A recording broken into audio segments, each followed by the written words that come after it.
Atos, capítulo 4, abra sua Bíblia. Nós vamos meditar em todo o capítulo, como temos feito, mas agora nós vamos ler apenas os versos 19 e 20. Atos, capítulo 4. E aí mantenha a sua Bíblia aberta para que nós continuemos percorrendo por todo esse capítulo.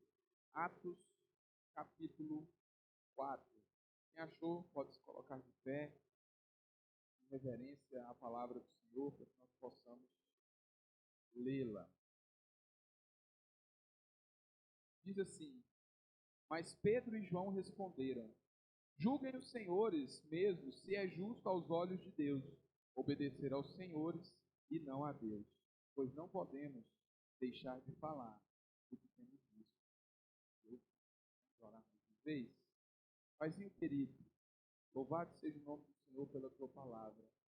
Espírito Santo do Senhor, o Senhor que age com tanto poder, o Senhor que derrama sobre nós da tua glória, ilumina as nossas mentes agora, capacita-nos a compreender a tua palavra, e que em nome de Jesus nós saímos daqui com o coração cheio da tua palavra, transformados à semelhança do nosso Cristo, do nosso Senhor Jesus. Em nome dele é que oramos hoje e para sempre. Amém. E graças a Deus. Para sentar. Uma das canções que nós cantamos hoje foi Estamos de Pé. Com certeza foi uma das canções mais cantadas no Brasil no ano passado. Na nossa igreja, inclusive, nós cantamos muito, como a Kelly disse, viemos cantando muitas vezes essa canção. O tema da canção é também o tema desse sermão. Ninguém pode parar a igreja do Senhor. E canções como essa nos encorajam a compreender que apesar dos males que nos assolam, apesar dos males que possam vir nos atingir, e mesmo que até a morte nos alcance, nada é capaz de parar a igreja do Senhor.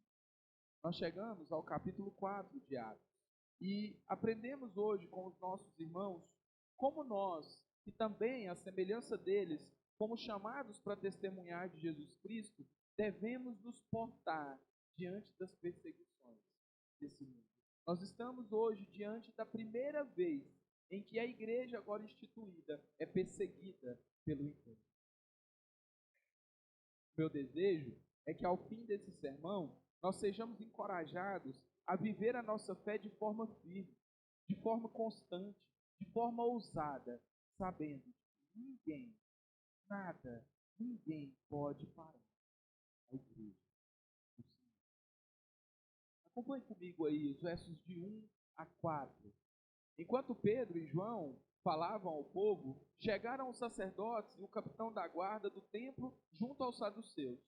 Eles estavam muito perturbados, porque os apóstolos estavam ensinando o povo e proclamando em Jesus a ressurreição dos mortos.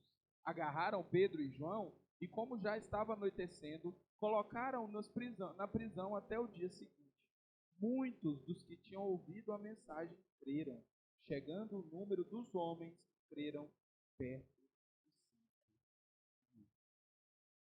Pedro ainda estava pregando o sermão que nós vimos na semana passada, quando ele é interrompido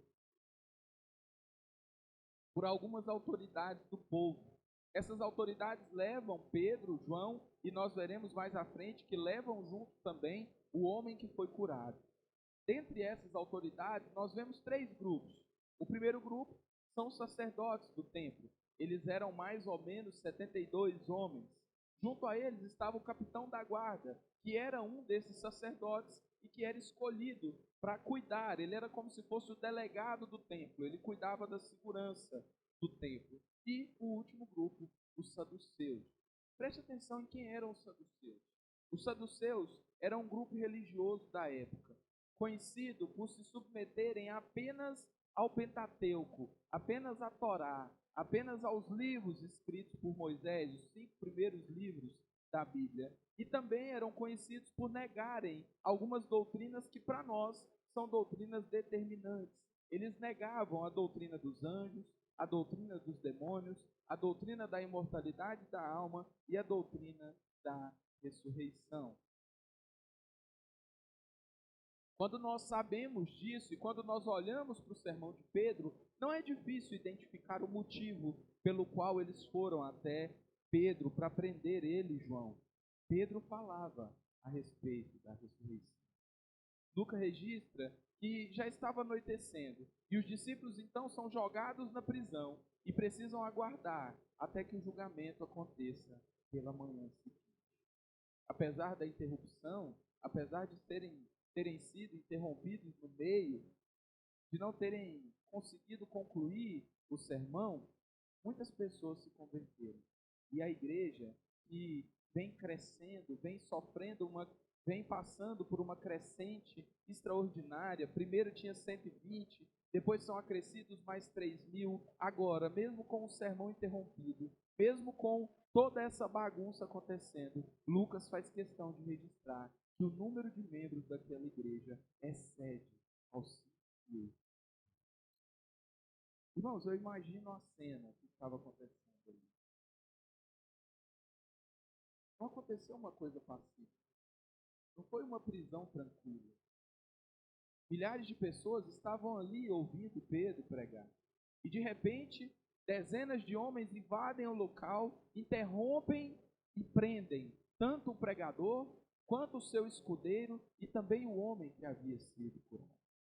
Apesar da confusão, Lucas faz questão de registrar que ainda assim milhares de pessoas se converteram. E veja, isso nos mostra que o evangelho não está cativo das melhores oportunidades.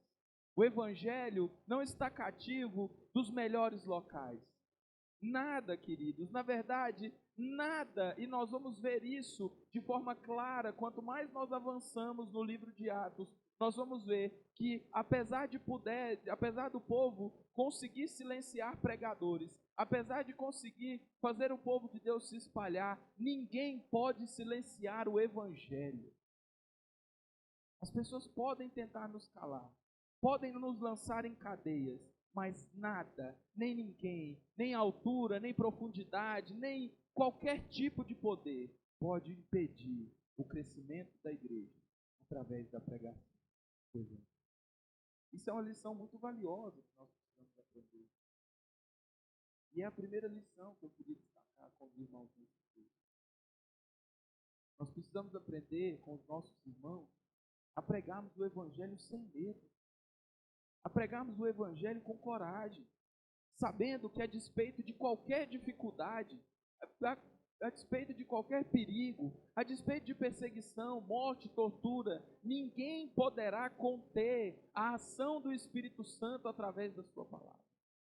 Pedro e João são presos, mas o evangelho não. Pedro e João são levados à cadeia, mas o evangelho cumpre o seu propósito e salva milhares. Verso 5. No dia seguinte, as autoridades, os líderes religiosos e os mestres da lei reuniram-se em Jerusalém. Estava ali Anás, o sumo sacerdote, bem como Caifás, João, Alexandre e todos os que eram da linha do sumo sacerdote.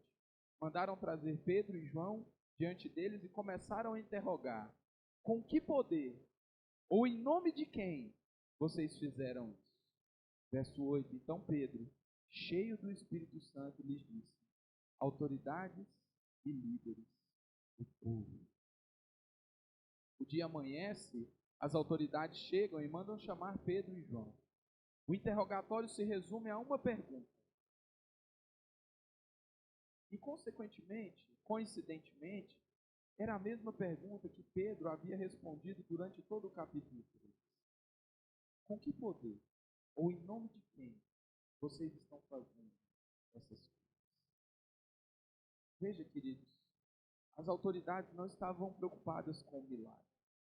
Era tolice tentar negar que aquele homem havia sido curado. O texto diz que o homem tinha mais de 40 anos de idade. Então, há pelo menos 40 anos ele estava na porta do templo pedindo esmolas. Ele era conhecido das autoridades do povo. Todo mundo sabia que ele havia nascido aleijado. Mas agora, diante dele, ele está andando, saltando, diz o texto, pulando de alegria. Era impossível negar que aquele homem havia sido curado. Aqueles homens não se preocupavam em dizer se o milagre era verdadeiro ou falso.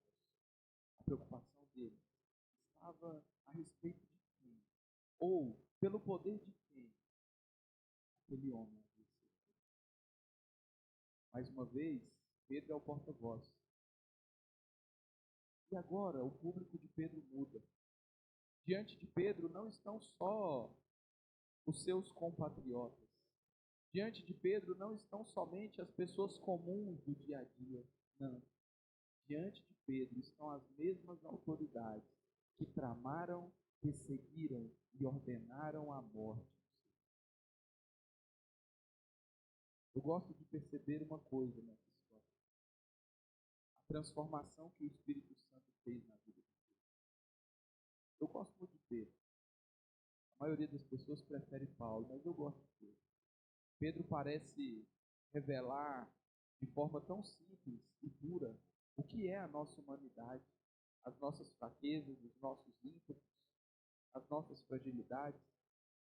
Eu provavelmente, se estivesse naqueles dias, seria como Pedro. Teria ficado com medo e negado Jesus. Gosto de Pedro. Mas pense, a transformação que esse homem sofreu. Meses atrás, nós estamos aqui há mais ou menos 2 meses da morte de Jesus na Páscoa. Meses atrás, quando Pedro foi perguntado sobre Jesus, o que Pedro respondeu? Pedro disse: eu não conheço. Interpelado mais uma vez: mas você se parece com ele? Não, eu não conheço aquele homem. Mas o seu modo de falar se parece com o modo de Jesus? Não, eu não conheço aquele homem. Mas nós te vimos com ele. E a palavra diz que Pedro, praguejando, disse: eu nunca vi aquele homem. Não me associe. Agora, o Pedro medroso, o Pedro que negou, foi transformado, e a palavra diz que pelo poder do Espírito Santo, Pedro se dirige àqueles homens e diz: autoridades do povo. Ser associado a Jesus agora não é uma preocupação de Pedro. Falar de Cristo não é um problema para Pedro. Pelo contrário, falar de Cristo, ser associado a Cristo, testemunhar de Cristo, é o único tema que Pedro tem pregado. É o terceiro sermão que Pedro prega durante o livro de Atos. E o sermão de Pedro se resume: Jesus Cristo, é no poder dele. Lembram-se de Jesus Cristo, aqueles que vocês mataram, mas que Deus ressuscitou. Esse é o único tema que Pedro prega. Às vezes nós, como pregadores, ficamos com medo de repetir sermão.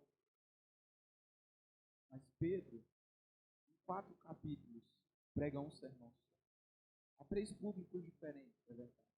Mas a mensagem de Pedro se resume: vocês mataram Cristo, mas Deus o ressuscitou. Outra coisa que me chama a atenção é a disposição de Pedro em pregar. O apóstolo não desperdiça uma aglomeração. Pedro não podia ver um pouquinho de gente reunida. E logo vinha o ímpeto de pregar. Em Atos 2, o povo se junta por causa da falação em línguas e Pedro prega. Em Atos 3, o aleijado é curado, o povo se reúne, rodeia Pedro e Pedro prega. E agora, diante das autoridades, veja, irmãos, diante das autoridades que estão ali para interrogar Pedro,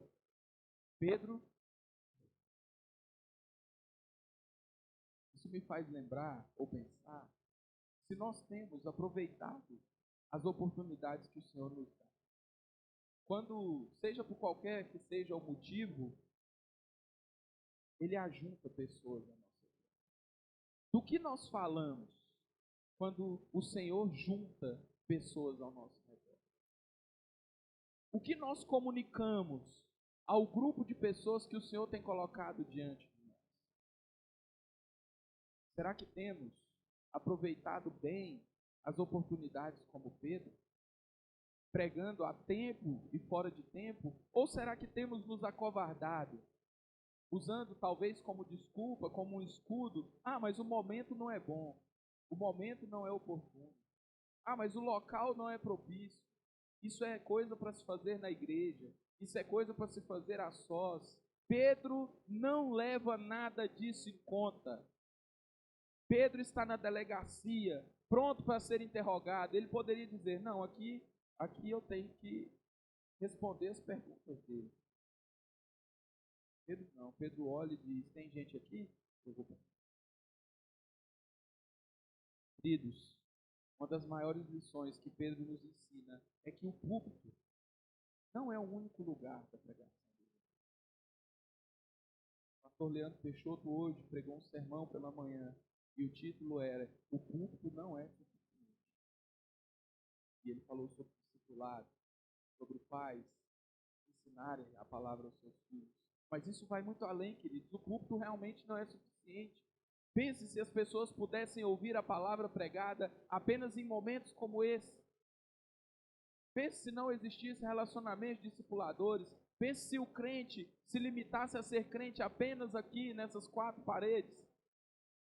E nós precisássemos, como o Brendo gosta de dizer, ficar esperando o peixe pular no barco. Não, queridos. Nós somos chamados para ser pescadores, para ir ao mar e buscar os peixes, para ir às pessoas e pregar a elas. A ordem de Jesus na grande comissão foi: ide e não esperai. Ide por todo mundo e pregai o evangelho. Que a vida de Pedro é momento. Aonde junta pessoas, Pedro vai lá e prega. Ele não está preocupado se vai apanhar depois. Ele não está preocupado se vão dar ouvido ou não. Ele não está preocupado com o compromisso de servir. Ele está preocupado em pregar o evangelho. Lembre-se disso, querido. Aonde houverem ouvidos, as nossas bocas precisam se abrir para pregar o evangelho.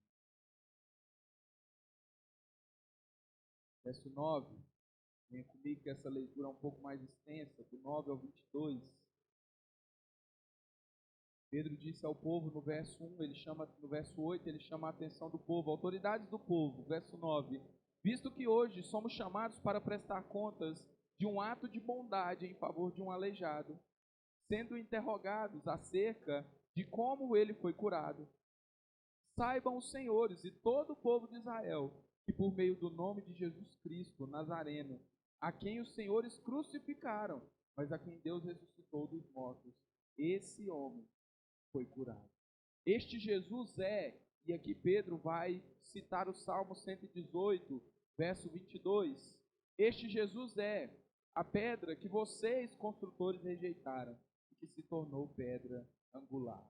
Não há salvação em nenhum outro, pois debaixo do céu e não há outro nome dado aos homens pelo qual devem ser salvos.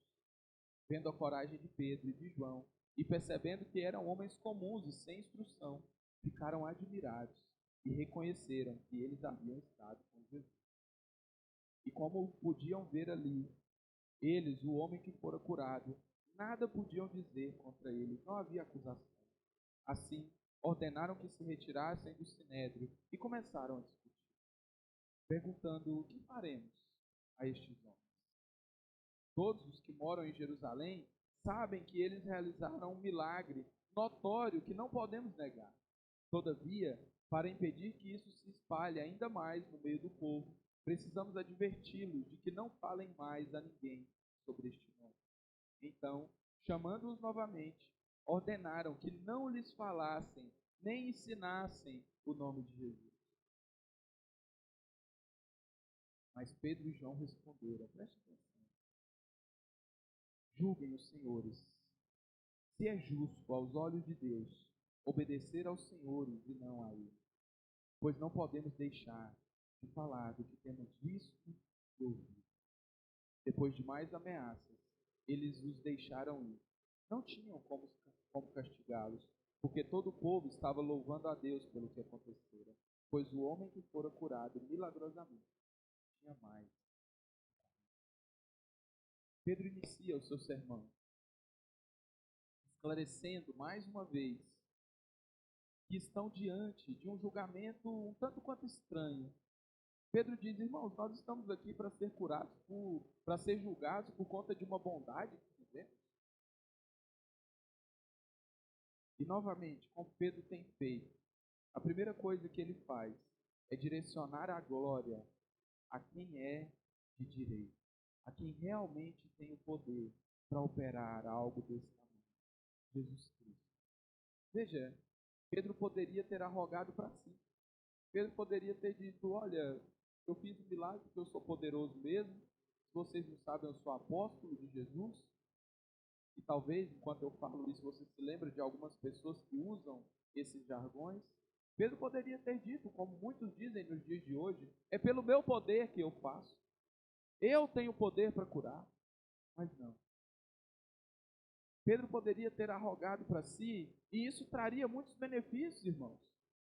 Arrogando o poder para si, Pedro se livraria da prisão. Eles queriam prender Pedro porque Pedro estava direcionando o poder do milagre a Jesus, e Jesus já tinha morrido. Se eles assumissem que o poder para curar estava no nome de Jesus, eles precisariam assumir que Jesus ressuscitou. E você se lembra que o saduceu não acreditava nisso. O problema não estava no milagre, o problema estava em Jesus. Pedro, além de se livrar, ainda se tornaria um homem famoso, um milagreiro famoso, um curandeiro famoso. Mas Pedro não quer glória para si. Pedro não está ligando para as consequências que terá de enfrentar. Pedro tem um objetivo em mente: anunciar e glorificar o nome de Jesus. Isso nos ensina uma lição valiosa acerca da vida.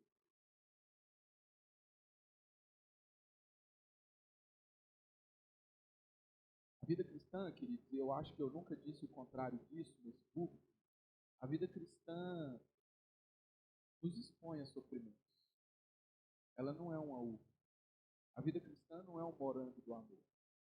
A vida cristã é dura. A vida cristã é uma vida de perseguição. Às vezes, nós nos esquecemos disso porque nós estamos num país pacífico, onde ninguém nos impede de pregar o evangelho, ou a perseguição é muito branda.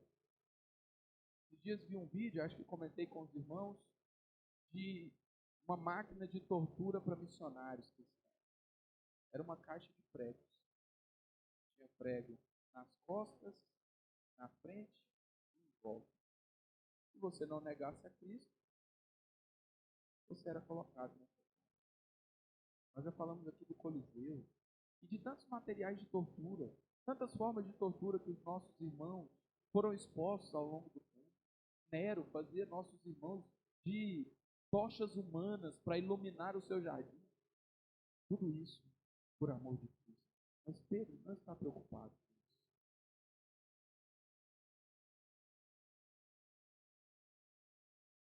Pedro não quer se livrar ou fugir. Pedro quer, mediante qualquer consequência, glorificar. Veja que interessante. Pedro é o réu naquela situação. Mas apesar de ser o réu, Pedro fala como se fosse o promotor. Pedro se dirige a eles e diz: vocês mataram Jesus. Vocês condenaram o nosso Senhor. Ele é justo. Usando como nos seus últimos sermões a estrutura de apontar para Cristo, enquanto traz à tona a maldade do povo e ao mesmo tempo mostra o tamanho do poder de Deus que ressuscitou Jesus Cristo. Pedro prega para aqueles homens. E isso impressiona. O texto diz que aqueles homens se perguntam: esses homens são iletrados, esses galileus não sabem, não estudaram, como podem falar com tanta coragem? Como podem falar com tanta intrepidez?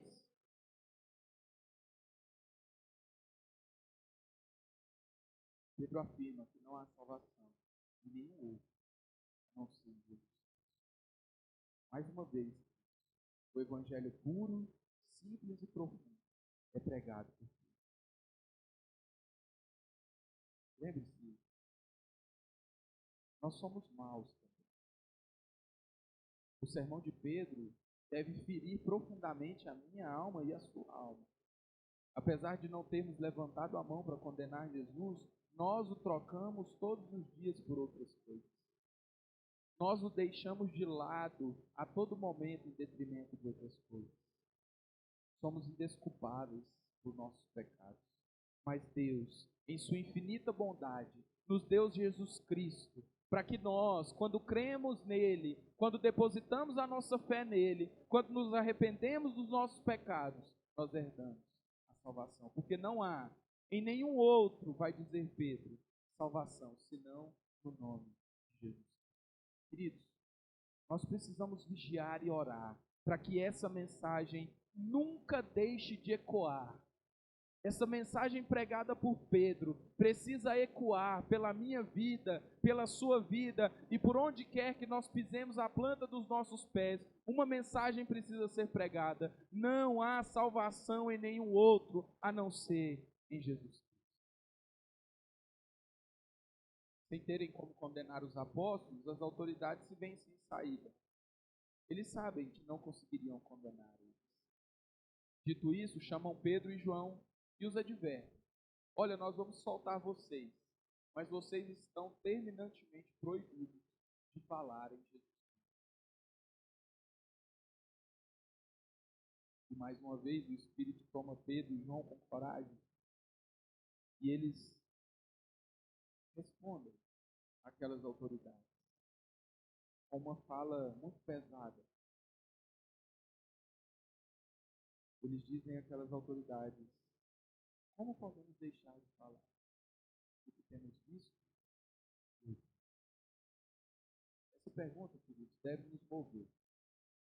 Sempre que algo tentar nos impedir de pregar o Evangelho, nós precisamos compreender que é impossível que nós deixemos de anunciar a mensagem que nos deu vida, a mensagem que nos trouxe a nossa plena existência, a mensagem que trouxe o nascimento da igreja, a mensagem que salvou a mim, a você e continua salvando aqueles que ouvem e creem nela. É contra a nossa natureza. É antinatural que um cristão consiga viver sem pregar o Evangelho. É contra a nossa natureza. É isso que Pedro está dizendo. Como? Como eu posso me calar?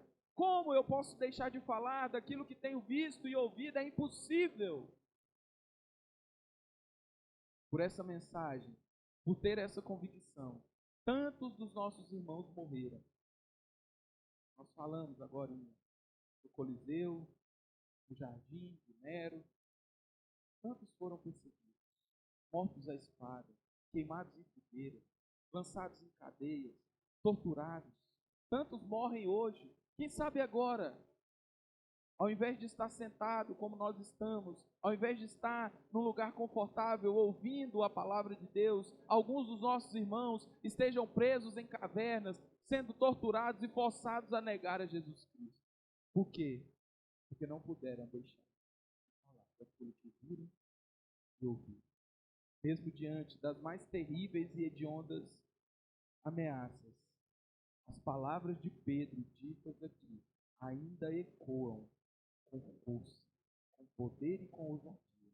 Não podemos deixar de falar do que Deus. Tomemos isso para nós. A coragem de Pedro, a ousadia de tantos dos nossos outros irmãos, que ameaça após ameaça, sofrimento após sofrimento, luta após luta, não tem deixado de falar e de testemunhar. Verso 23. Quando foram soltos, Pedro e João voltaram para os seus companheiros e contaram tudo o que os chefes dos sacerdotes e os líderes religiosos lhes tinham dito. Ouvindo isso, levantaram juntos a voz a Deus, dizendo: ó soberano, tu fizeste os céus, a terra, o mar e tudo que neles há. Tu falaste pelo Espírito Santo, pela boca de teu servo, nosso pai Davi. E aqui Pedro vai citar o Salmo 2, que nós já estudamos na quarta-feira, que diz: porque se enfurecem as nações e os povos conspiram em vão. Os reis da terra se levantaram e os governantes se reúnem contra o Senhor e contra o seu ungido. Verso 27. De fato, Herodes e Pôncio Pilatos reuniram-se com os gentios e com todo o povo de Israel nessa cidade, para conspirar contra o teu servo, Senhor Jesus Cristo, a quem ungiste. Fizeste o que o teu poder e a tua vontade haviam decidido de antemão que acontecesse.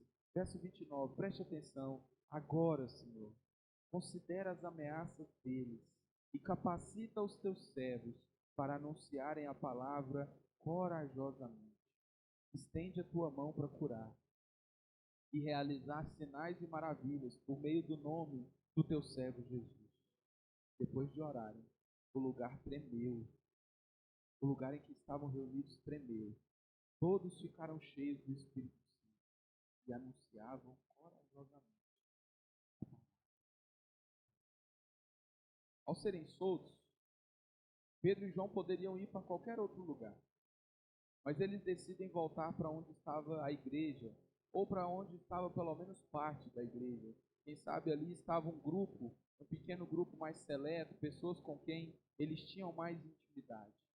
E, queridos, isso me ensina uma lição muito valiosa. O lugar de refúgio, o lugar de cuidado, o lugar aonde todo crente corre sem pensar em momentos difíceis, é para o meio dos seus, é para a sua congregação, para o meio dos seus irmãos. Por isso que eu tenho batido tanto na tecla de que nós precisamos ser um povo acolhedor, um povo que ama, um povo que cuida, um lugar onde, sem pensar, os nossos irmãos vão correr quando estiverem passando por maus bocados. Eu sonho, e sei que nós não estamos longe disso, de que a nossa igreja será o refúgio primeiro dos nossos irmãos. Quando o desemprego bater a porta, é para junto de nós que eles virão. Quando a família estiver mal, quando a saúde estiver mal, é para o meio da congregação que nós iremos. Ao ouvirem um relato, esse texto é de mexer. Quando o povo escuta o relato de Pedro e João, não há revolta,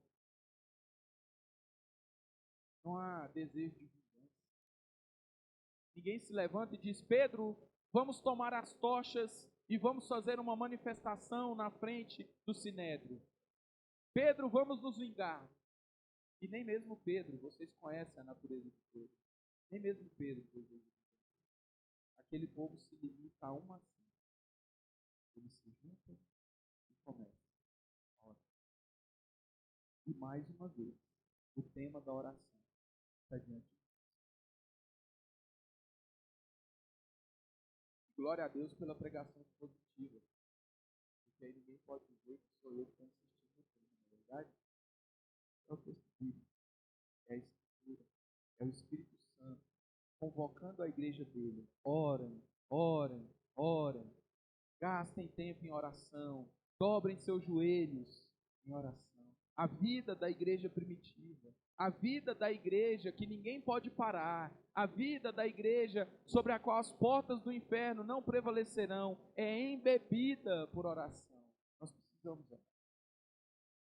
O texto segue, citando o Salmo 2. O povo começa a apresentar a sua causa diante de Deus, relembrando que o povo não está perseguindo apenas a eles, mas a perseguição começa com Jesus Cristo. O verdadeiro perseguido é o Senhor Jesus Cristo.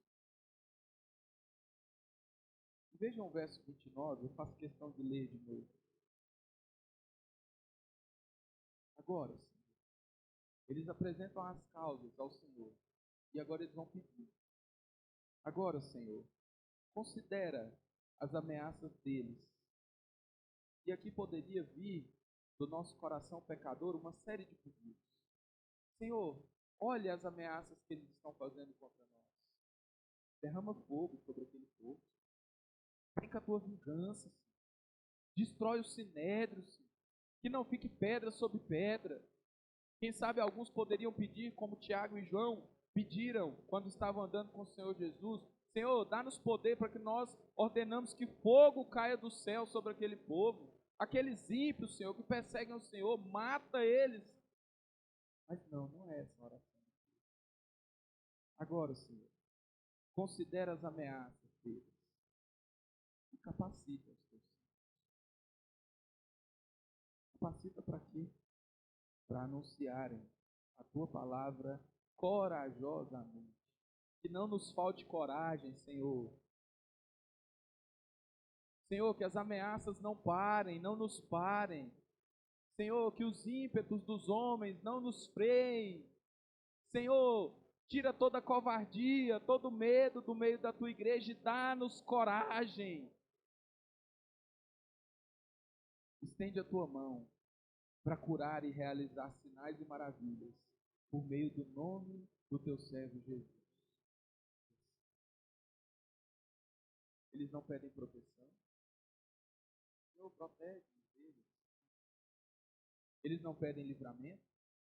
Eles não pedem justiça e muito menos vingança.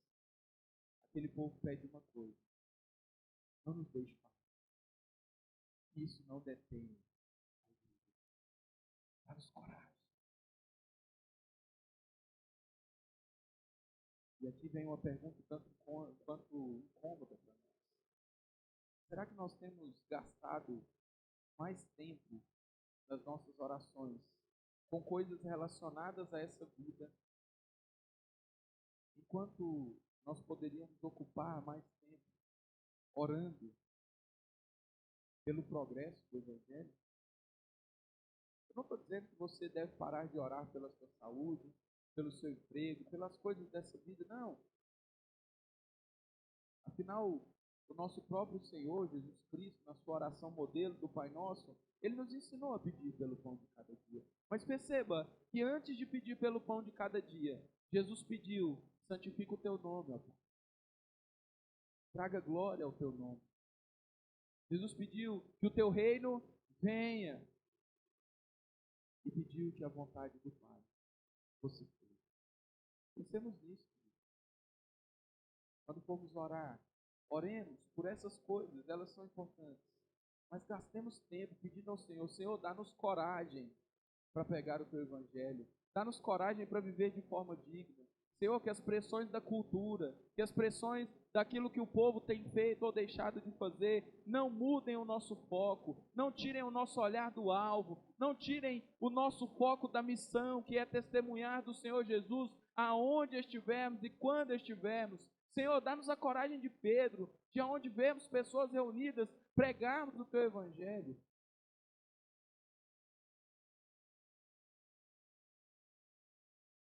Verso 31 relata que aquela oração, ela foi atendida instantaneamente.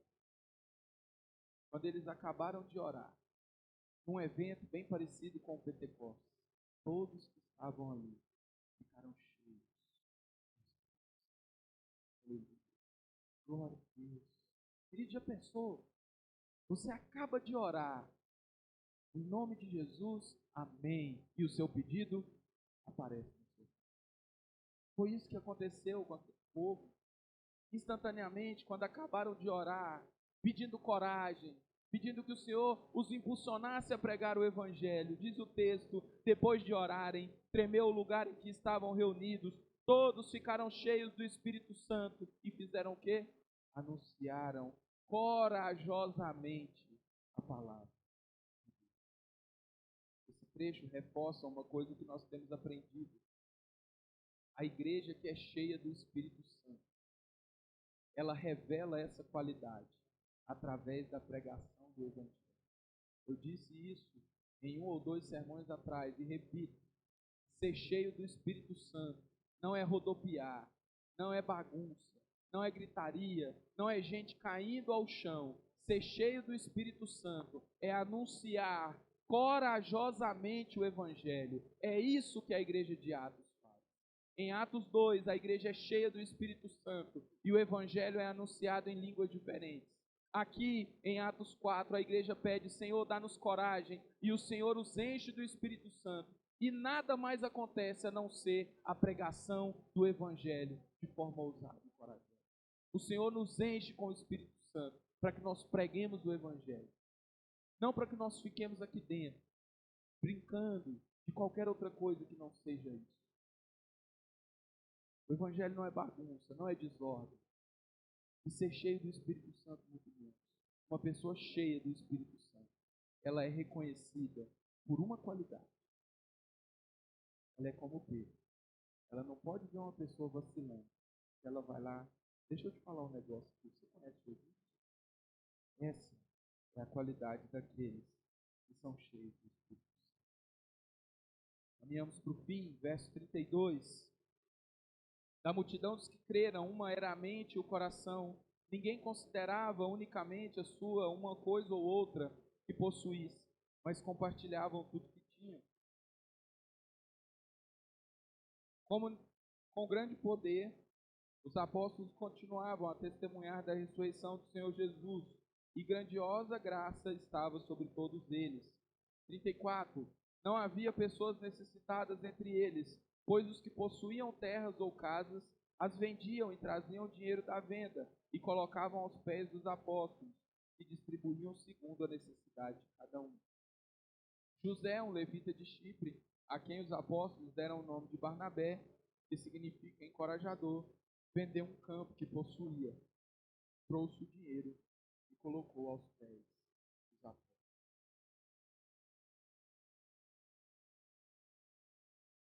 Lucas finaliza esse capítulo 4 reforçando o estilo de vida dos crentes. Sua mente e seu coração eram um. Os apóstolos continuavam a testemunhar de Jesus. Os necessitados continuavam a ser atendidos através de ofertas voluntárias e generosas que chegavam aos apóstolos. Veja, compare esse trecho com Atos 2, 42 a 47. Parece que Lucas faz um recorte daquele texto e cola aqui. Parece que Lucas fez um Ctrl+C, Ctrl+V. A igreja passou por perseguição. Eles acabaram de ouvir o relato de Pedro e João que haviam sido presos e ameaçados. E nós vamos ver nos próximos capítulos que novamente eles são presos. Mas o estilo de vida da igreja não muda. A igreja continua se dedicando, a igreja continua cuidando dos pobres que há no meio delas, os apóstolos continuam fazendo as mesmas coisas e o povo continua pregando corajosamente o Evangelho. Isso nos ensina, queridos, que muitas vezes nós usamos o contexto como desculpa. Ah, mas é porque aqui o contexto é difícil. Ah, mas é porque a cidade é complicada. Ah, mas é porque o itubiarense tem um coração duro. Ah, mas é porque aqui no Jardim Liberdade o povo é um povo incrédulo. Por isso nós não pregamos o Evangelho. A igreja acabou de passar por uma perseguição, a primeira. Mas o estilo de vida não muda. Mesmo quando vierem lutas e provações, mesmo que a perseguição se instaure no nosso meio, mesmo que com violência venham aqui e nos expulsem, mesmo que tentem calar o Evangelho, a igreja seguirá como sempre seguiu. Queridos, a igreja é um órgão triunfante, não a Igreja Batista Liberdade, não esse prédio, mas a Igreja do Senhor Jesus, a Igreja Universal, a reunião dos remidos, dos santos, é algo que ninguém pode parar, ninguém pode destruir. Nós estamos caminhando de forma triunfante para o grande e glorioso dia, as bodas do Cordeiro Santo. Ninguém pode parar a igreja. A mensagem que Pedro pregou é o evangelho simples, que busca revelar quem verdadeiramente somos. Seres humanos caídos, carentes da salvação. Bem como também o meio pelo qual nós podemos ser salvos. E como disse Pedro, não há outro, senão o Senhor Jesus. Quem sabe, você, meu amigo, que está aqui essa noite, ainda não tenha feito um compromisso com Jesus. Ainda não tenha recorrido àquele que é o único que pode te dar a salvação. O meu desejo é que o mesmo Espírito Santo que salvou milhares de pessoas, como nós vimos nesse texto de Atos, haja na sua mente nesse momento. Te convença do pecado, da justiça, do juízo e aponte para Jesus Cristo, o único autor da salvação. O meu desejo é que você deposite a sua fé em Jesus, creia nele e diga: Senhor Jesus, eu quero me entregar por inteiro a Ti. A vida não faz sentido contigo sem o Senhor, e hoje eu percebi isso. Meu desejo, meu irmão, é dividir contigo não só alguns poucos momentos que nos restam nessa breve vida, mas é poder partilhar a rica eternidade que nos aguarda, que aguarda aqueles que creem em Deus. E o meu apelo para você é só um: creia em Deus, creia em Deus. Arrependa-se dos seus pecados, creia em Deus. Se você tomou essa decisão hoje, procure a mim ou algum dos irmãos ao final do culto. Nós queremos orar com você, queremos estar juntos com você, meu filho. E a nós, igreja do Senhor, que possamos recorrer constantemente à oração. Que a vida da IBL e a vida de cada um de nós seja embebida, encharcada por oração, pedindo ao Senhor que nos capacite para encararmos com coragem essa vida, com disposição, aproveitando cada chance para pregar o Evangelho, pregar com coragem, pregar com ousadia, sabendo de que nada, e nem tão pouco